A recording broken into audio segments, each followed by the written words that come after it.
In the world today, we're seeing a lot more violence and chaos in our cities. We see people rioting and looting stores, burning buildings and tearing down statues, defacing everything. Our government officials are allowing it to continue with no end in sight. And they say it is their right to peacefully protest. And it's okay for them to gather in large crowds. But these same officials say that churches cannot hold services. That there's a limit on how many people can attend and what they can or cannot do while attending. Can't sing hymns, gotta wear a mask. They require the churchgoers to wear a mask, again, and not to sing the hymns, yet they'll allow the protesters to yell at police officers, spit in their faces. They're not wearing masks. They're not wearing masks. No masks are required for the protesters. They can gather as much as they want, but they're saying that the churches cannot. There seems to be a double standard here. And it will only get worse as time goes on here. The handbook and manual for mankind that our Creator has given to us is being ignored. Absolutely ignored. The majority are not turning to the pages of the Bible to find the answers to their questions. Much of what is written in the Bible and available to all, since most everybody has a Bible in their home, but they don't seem to want to open it. But if they opened it, they would know. But right now it's unknown. They don't know nothing because they're not opening their Bibles. They're not reading the manual that God has given to us. Most Americans don't even know all the 10 Commandments. A survey that was by the Kilton Research a few years ago found that 80% of 1,000 respondents could name the Big Mac burger's primary ingredient, 2 all-beef patties. But less than 6 out of 10 knew the commandment, thou shalt not kill, or thou shalt not murder. But they knew more of the ingredients in the Big Mac. 2 all-beef patty, special sauce, lettuce, cheese, pickles, onions, and a sesame seed bun. Remember that one? The Gallup published the results of its annual Values and Beliefs poll 3 years ago, and the responses were the most liberal that's ever been since they actually started this survey. 63% say gay and lesbian relations are morally acceptable. 62% say having a baby outside of marriage is okay. Unmarried sex, that's 69% approval. Divorce, 73% approve.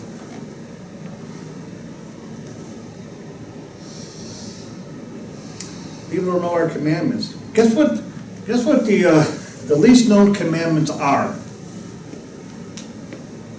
The ones honoring God. The ones honoring God. Actually, in this order: you shall not make for yourself a graven image or idols. You shall have no other gods before me. You shall not take the name of the Lord your God in vain. And the least known And the least regarded is remember the Sabbath day to keep it holy. We are gathered here today on the Sabbath to keep it holy, as commanded by our Creator, God. Today, we're going to look at the most ignored of God's commandments, the Sabbath. The title, The Most Ignored Commandment. The Most Ignored Commandment. Let's review the fourth commandment. In Exodus chapter 20, starting in verse 8.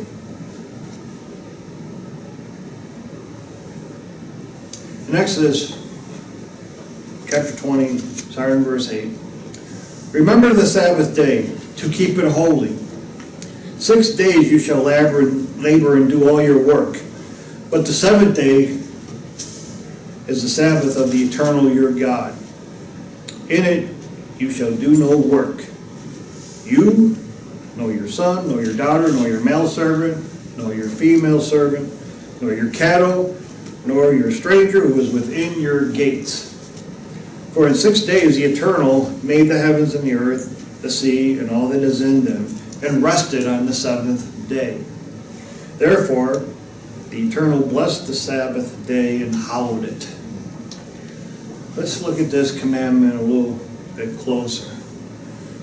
Remember. Starts off with remember. God asked them to remember His holy Sabbath day. As He reminded them. Back in Exodus 16th, He reminded them about the Sabbath once again, since it was lost. They lost the observation of it, the observance of it, while they were in Egypt, while they were captive there in Egypt.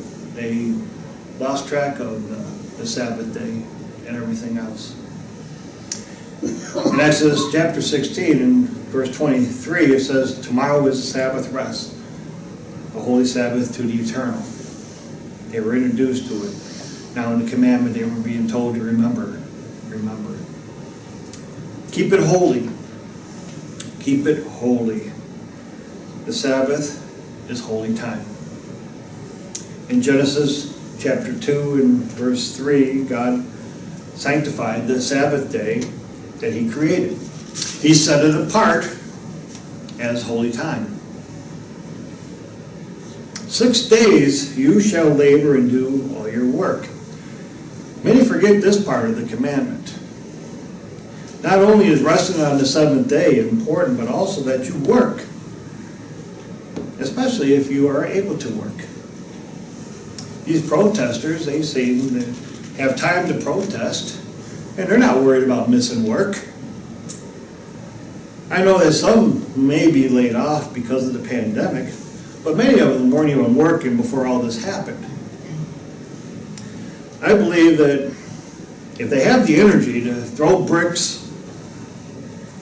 and to run around the city streets, that they have enough energy that they can be earning a living with a job.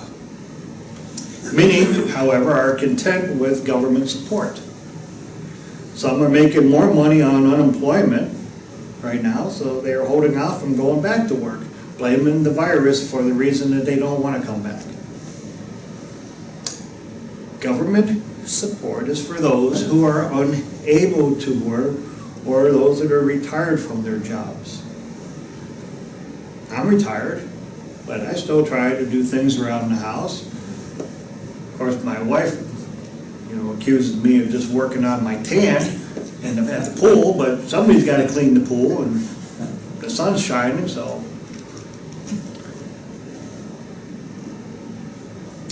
The seventh day is the Sabbath of the Eternal your God. God tells us that the Sabbath is His. He created it. It belongs to Him. It is holy to Him. Jesus said in Mark chapter 2 and verse 28, Mark 2 verse 28, therefore the Son of Man is also the Lord of the Sabbath. It's His Sabbath.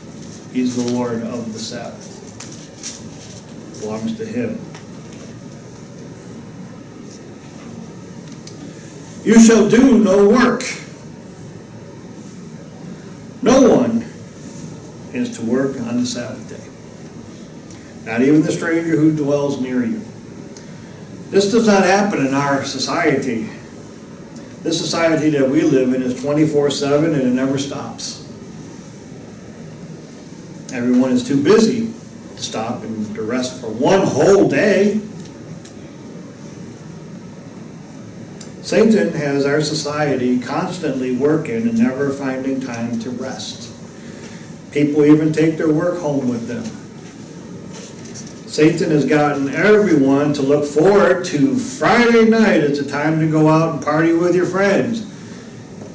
TGIF. Thank God it's Friday. That's what they say. Saturday, if it's a day off for you, it's a great day to go shopping. Everybody goes shopping. It's one of the busiest shopping days. God didn't design that. That's Satan's work. This is the world that we live in. No one wants to rest for 24 hours. Most people that have heard of the Sabbath don't even know that it begins Friday at sundown. Christians who have been deceived into keeping Sunday as the Sabbath, they don't follow the Sabbath commandment correctly either. Now, and it's not just because it's the wrong day, because they would still go out and party or do their own thing on Saturday night and only spend maybe a couple hours in church, maybe 2 at the most, on Sunday, and then they go, out to work, play golf, cut the grass, whatever they're going to do. They don't rest the rest of the day. They feel as though they have met the requirement and the obligation of keeping the Sabbath commandment by attending services for a couple hours. The rest of the time is theirs to do what they please. Exodus 20, verse 11, part of that commandment there, Exodus 20, verse 11, actually refers back to Genesis chapter 2, verses 2 and 3. Genesis chapter 2, started in verse 1. Thus the heavens and the earth and all the hosts in them were finished. And on the seventh day God ended his work which he had done, and rested on the seventh day from all the work which he had done. Then God blessed the seventh day and sanctified it, because in it he rested from all his work which God created and made. God did this. He created the Sabbath the day after he created man. Why? Why? Go back to Mark chapter 2 and verse 7. And he said to them, the Sabbath was made for man, not man for the Sabbath. God made the Sabbath for mankind the day after he created mankind. God the Father and Jesus, who created mankind, knew that we needed rest. We need a day to be refreshed, physically, mentally, and most importantly, spiritually. Our bodies will physically wear out if we constantly work every day with no rest. The mental strain on ourselves from working without end or rest would drive us mad. How many times at night were you unable to even fall asleep because you had work on your mind, what you had to do the next day?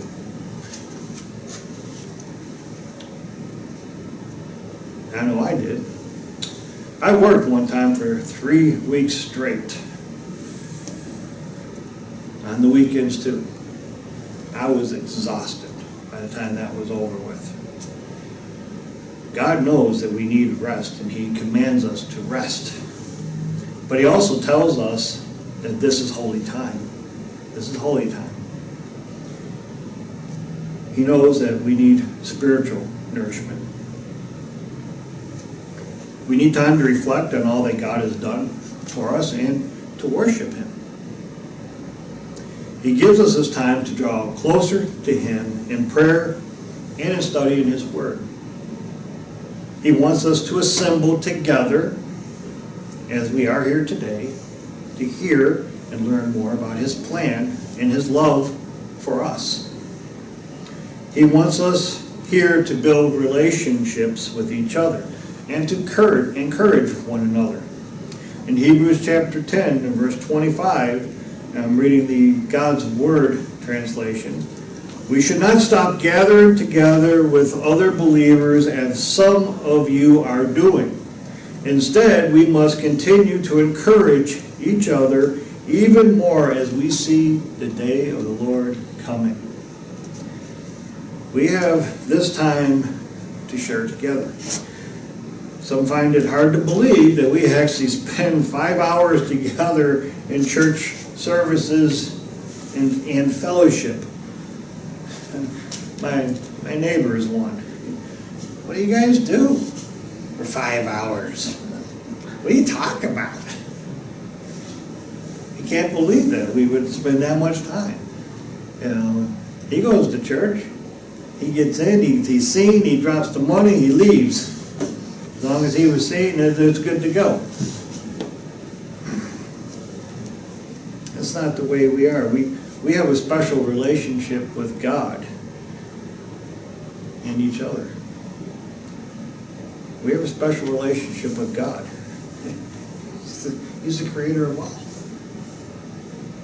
How many people can say that we have a relationship with the creator of everything? And we need to maintain our relationship and improve on it. We definitely need to improve on it always. And God gives us the time to do so.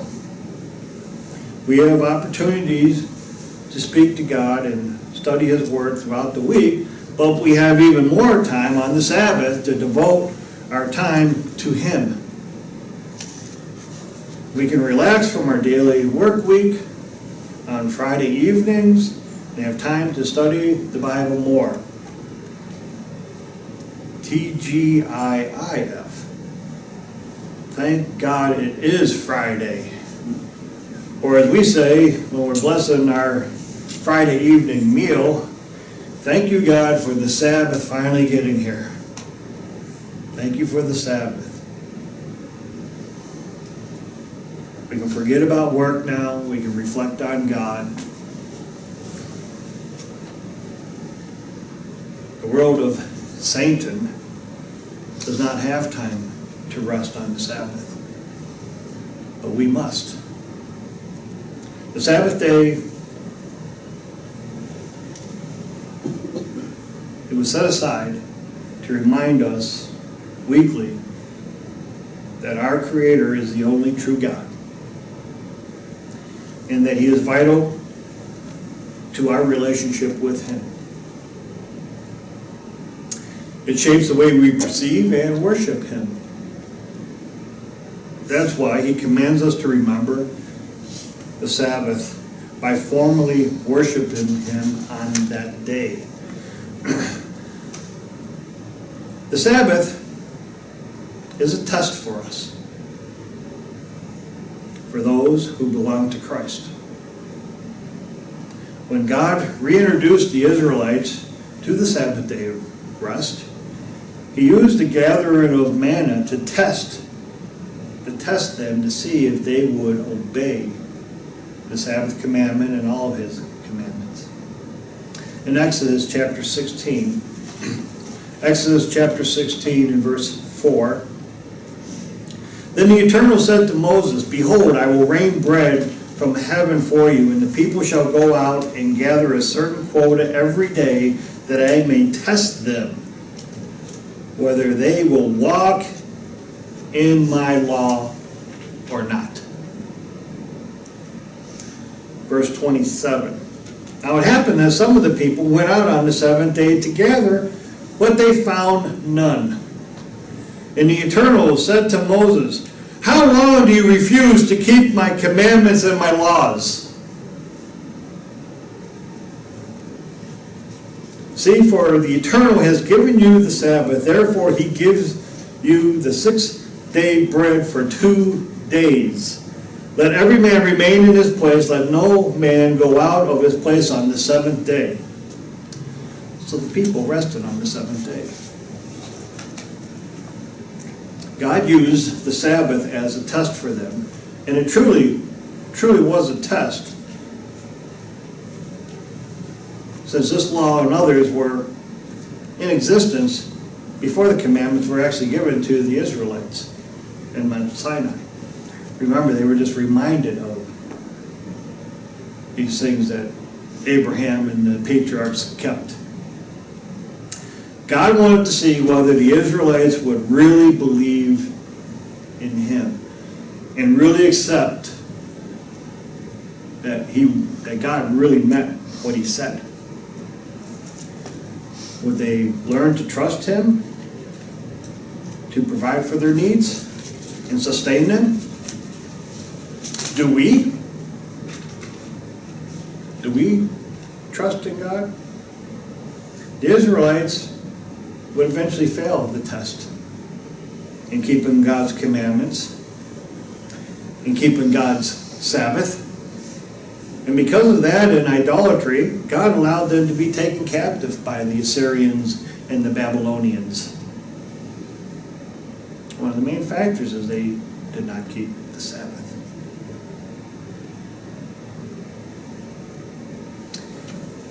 There are blessings for keeping the Sabbath, as well as cursings for not keeping the Sabbath. In Isaiah chapter 58, starting in verse 13, "If you keep your feet from breaking the Sabbath and doing as you please on my holy day, if you call the Sabbath a delight and the Eternal's holy day honorable, and if you honor it by not going your own way and doing as you please, or speaking idle words, then you will find your joy in the Eternal. And I will cause you to ride in triumph on the heights of the land and to feast on the inheritance of your father Jacob."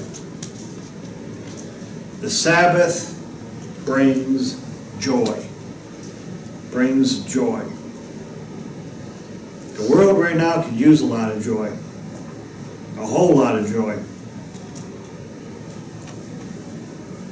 We have rest and time to spend with God and the brethren. Another blessing. It is a blessing for families. Children's lives can be just as hectic as ours. We have time to share with them the wonders of God. There are many blessings we receive for staying faithful to God's holy Sabbath. What are the consequences for not keeping the Sabbath? The penalty for breaking the Sabbath commandment in the time of Moses was physical death. But what about today? What about today? Ultimately, we face spiritual death. Spiritual death. You can just jot these down. Ezekiel chapter 18 and verse 4, "The soul that sins, it shall die." Romans 6:23, "For the wages of sin is death." Romans 8:13, "For if you live according to the flesh, you shall die." Jesus told us that breaking the least of the commandments, that we are guilty of transgression the whole law. And by no means is the Sabbath day the least. But if we break any, we have sinned and will face the consequences even in this life. The Israelites suffered defeat by their enemies for breaking the law of God. Others suffer because of our sins. Our prayers may not be answered.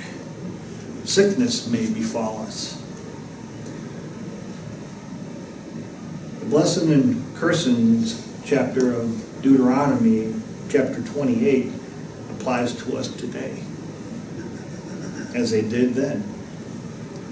Our hearts may be hardened,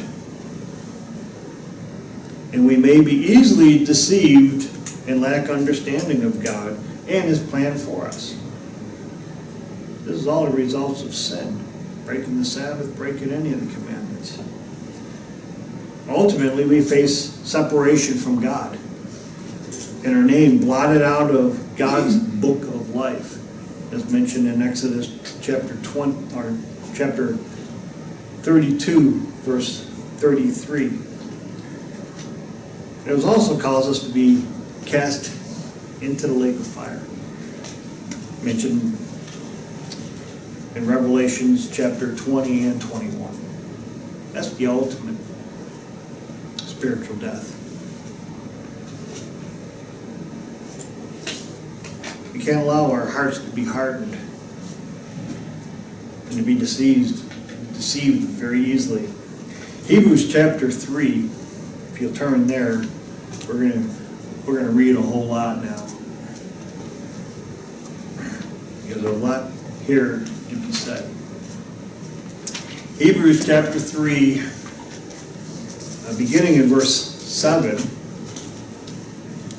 Hebrews chapter 3, beginning in verse 7. Therefore, as the Holy Spirit says, today, if you will hear His voice, do not harden your hearts, as in rebellion, in the day of trial in the wilderness, where your fathers tested me, tried me, and saw my works 40 years.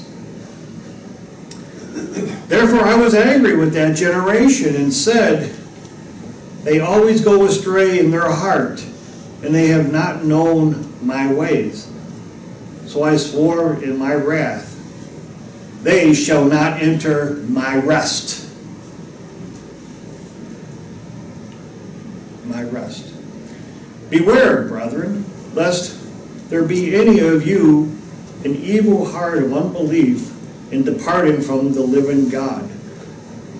Let us exhort one another daily, while it is called today, lest any of you be hardened through the deceitfulness of sin. For we have become partakers of Christ, if we hold the beginning of our confidence steadfast to the end. While it is said, today, if you will hear His voice, do not harden your hearts as in the rebellion. Once again, the hardening of the hearts. Verse 16. For who, having heard, rebelled? Indeed, was it not all who came out of Egypt led by Moses? Now with whom was He angry 40 years? Was it not with those who sinned, whose corpses fell in the wilderness? And to whom did He swear that they would not enter His rest, but to those who did not obey? So we see that they could not enter in because of unbelief. And this continues on in Hebrews chapter 1. Hebrews chapter 4, verse 1. It continues the thought right here. Hebrews 4, verse 1. Therefore, since a promise remains of entering His rest, let us fear lest any of you seem to have come short of it. For indeed the gospel was preached to us as well as to them, but the word in which they heard did not profit them, not being mixed with faith in those who heard it. For we who have believed do not enter that rest, as he said, so I swore in my wrath, they shall not enter my rest, although the works were finished from the foundation of the world. Verse 4. For he has spoken in a certain place of the seventh day in this way, and God rested on the seventh day from all his works. And again in this place, they shall not enter my rest. It says, therefore it remains that some must enter it, and those to whom it was first preached did not enter because of disobedience. Again, he designates a certain day, saying in David, today, after such a long time, as it has been said, today, if you hear his voice, do not harden your hearts. There it is again, do not harden your hearts. For if Joshua had given them rest, then he would not afterward have spoken of another day. Verse 9 of Hebrews 4. There remains, therefore, a rest for the people of God. For he who has entered his rest has himself also ceased from his works as God did from his. God's Sabbath is still meant for us today. It was not done away with or nailed to the cross, as some Christians believe and even teach others. This was a problem that the Apostle Paul was dealing with in Colossae.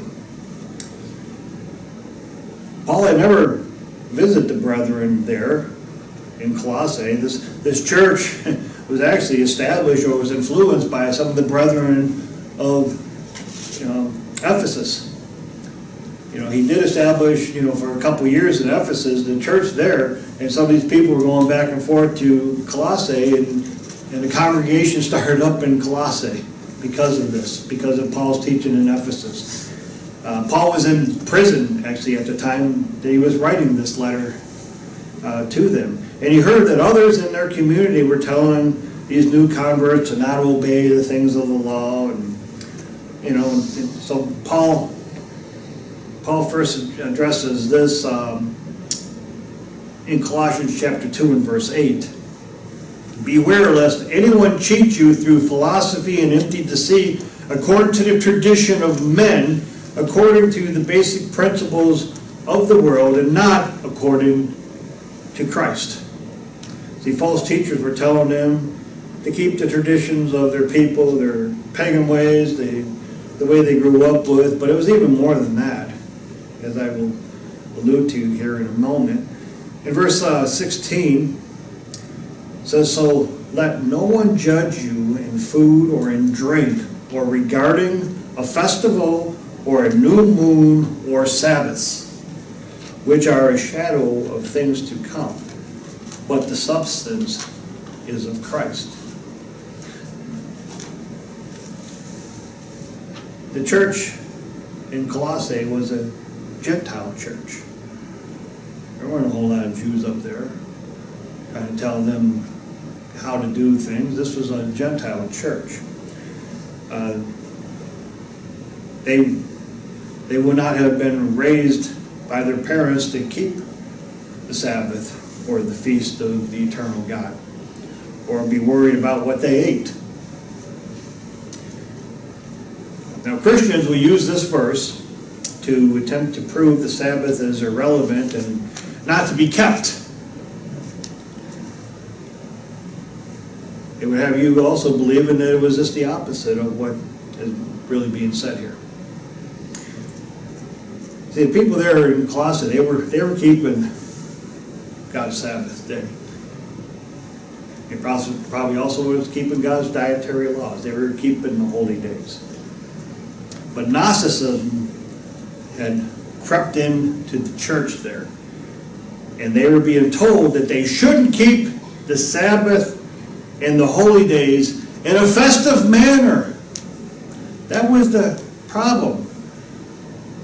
Not that they were not keeping the Sabbath day and the festivals, but they were doing it in a festive manner. And it is a festive time when we go to the feast, and when we get together on the holy days. Because Gnosticism, fun word to pronounce, wants you to feel bad about everything. You can't be festive. This was the real issue that was going on here. Paul said plainly, do not let no one judge you. Do not let no one judge you. They were doing the right things. There's others that were judging them. That is what was happening here. The issue Paul addressed is that Christians should not be criticized for observing these days in a festive manner. Paul cautioned that members should not let others judge them by those misguided ascetic standards in what they ate or drank or how they observed the Sabbaths or the festivals, the feast of God. The Sabbath and God's feast are joyful and a time to celebrate and to worship our great God, and to feast as we do every Sabbath with our potlucks. It's a festive time. But there is another important reason why we keep God's Sabbath holy.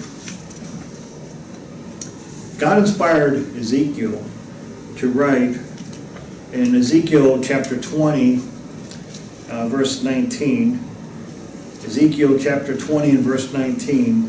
I am the eternal your God. Walk in my statutes, keep my judgments and do them. Hallow my Sabbaths, and they will be a sign between me and you, that you may know that I am the eternal your God. The Sabbath was a sign between Israel and God. But is it still in effect today? Is it still a sign for us today? Exodus chapter 31, beginning in verse 12. And the Eternal spoke to Moses, saying, speak also to the children of Israel, saying, surely my Sabbaths you shall keep, for it is a sign between me and you throughout your generations, that you may know that I am the Eternal who sanctifies you. You shall keep the Sabbath, therefore, for it is holy to you. Everyone who profanes it shall surely be put to death. For whoever does any work on it, that person shall be cut off from among his people. Work shall be done for 6 days, but the seventh is the Sabbath of rest, holy to the Eternal. Whoever does any work on the Sabbath, he shall surely be put to death. Therefore the children of Israel shall keep the Sabbath, to observe the Sabbath throughout their generations as a perpetual covenant. It is a sign between me and the children of Israel forever. Forever. For in 6 days the Eternal made the heavens and the earth, and on the seventh day he rested and was refreshed. A covenant is an agreement between two parties. It's a contract. What is the agreement here? Verse 17 shows that it is a sign of who God is. You worship me because I'm the Creator, is what he's saying. How long does this last? Forever. Perpetual has no end. It's forever. If you keep the Sabbath, you will believe in God. We agree to keep the Sabbath, and God agrees to show us who he is. If we truly want to know God, it is essential that we keep the Sabbath. He's only revealing himself to those who keep the Sabbath. to sign. But it wasn't just a covenant between Israel and God, was it? We, the church, are the modern day Israelites. We are the children of God. There remains a Sabbath rest for us, as we read in Hebrews chapter 4. There is a Sabbath rest for us today. See, the Greek word that was used here for rest is sabbatismo. In the Greek-English lexicon of the New Testament and other early Christian literature, we read Sabbath rest or Sabbath observance. That's how that word is translated. This word does not appear in very many pieces of literature, but where it does appear, it is well understood to mean Sabbath observance, as in these translations of the same thing. In Hebrews chapter 4, verse 9, this is the 1898 Young's Literal Translation. There doth remain then a sabbatic rest to the people of God. Hebrews 4, verse 9 in the 1965 Bible in Basic English says, so that there is still a Sabbath keeping for the people of God.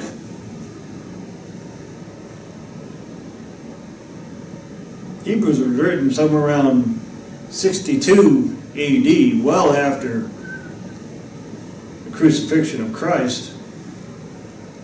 They were keeping the Sabbath. They were preaching that we are keeping the Sabbath. They were keeping the Sabbath 30 years after. It wasn't done away with. There is still a Sabbath rest for the people of God. We are the people of God. When Paul used this word, he knew it was well understood to the Greek-speaking Jews and Christians of his day. He had no question that it meant or still means keeping or observing the Sabbath day. He had no question about it. He knew what it meant. The Sabbath day is still a sign for us. It's still a sign for us between God and his people. Again, it is a test commandment for God's people. In this chaotic world, it is hard for most to keep, as they would have to sacrifice what is most important to them. They don't want to sacrifice what they do to follow God. They can hardly believe that we do. God's not working with these people. He will.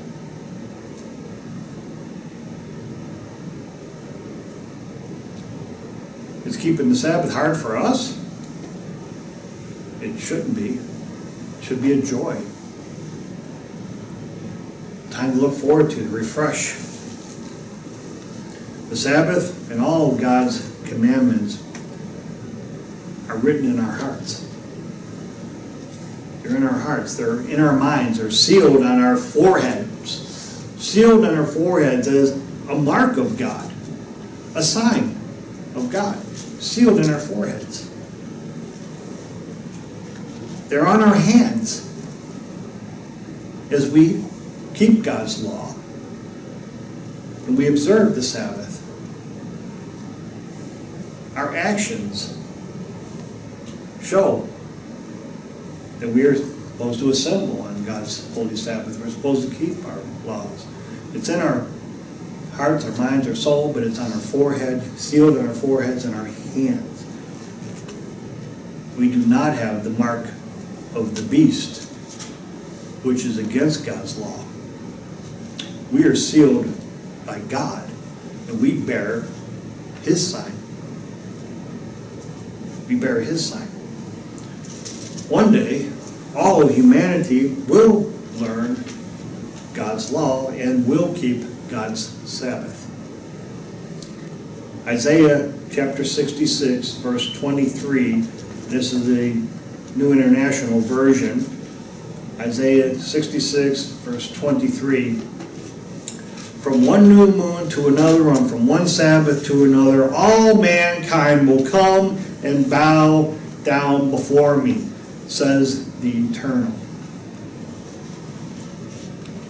That will take place when Jesus Christ returns to establish the kingdom of God here on earth. We should all be praying that this happens soon.